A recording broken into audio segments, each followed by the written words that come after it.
ঘুরতে আমরা মোটামুটি কম বেশি খুবই ভালোবাসি। তো সেই ঘোরাটা যদি পুজোর কেনাকাটি উপলক্ষে হয় সেটা তো আরও বেশি ভালো লাগে। তো হ্যালো বন্ধুরা, আমি নন্দিতা। তো welcome back my another blog.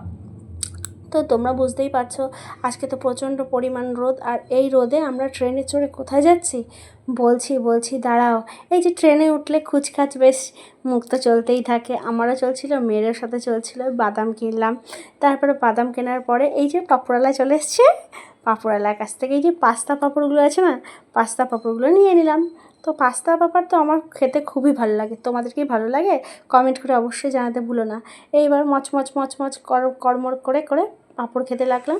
আর জানলার ধারে যেহেতু সিট পেয়েছিলাম তাই প্রকৃতির সবুজ সৌন্দর্য উপভোগ করতে লাগলাম।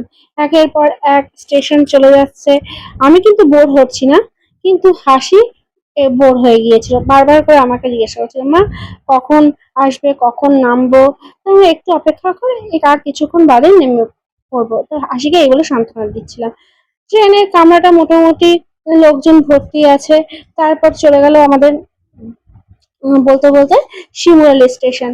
এরপরে আসলো পেয়ারাওয়ালার কাছ থেকে আমরা একটা পেয়ারা নিয়ে নিলাম। পেয়ারাটা কিন্তু খুব মিষ্টি ছিল খেতে। তারপরে এরপরে কি আমিও কিন্তু বোর ফিল করছিলাম হাসির মতো। তারপরে আমাদের গন্তব্যের জায়গা কাছাকাছি আমরা চলে আসলাম।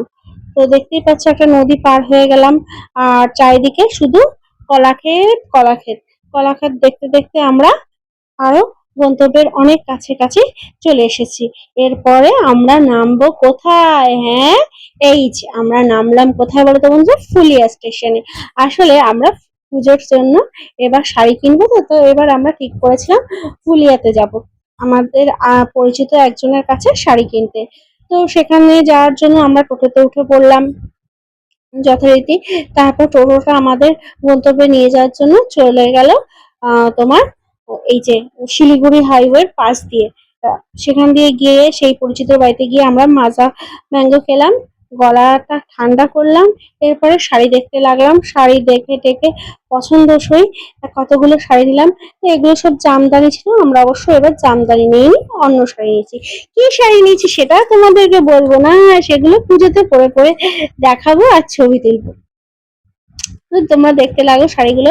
সবকিছু শাড়িগুলো কিন্তু আমি ভিডিও বা ফটো করতে পারিনি, অত শাড়ি কি তোলা যায় বলো তো? তো কেমন হয়েছে শাড়িগুলো একটু জানিও কিন্তু কেমন লাগলো।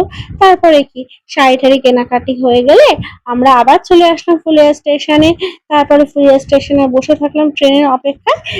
তারপরে ট্রেনে উঠে বাড়ির উদ্দেশ্য রওনা দিল। এই ছিল আমার সোদপুর থেকে ফুলিয়ার ব্লগ। কেমন লাগলো জানিও।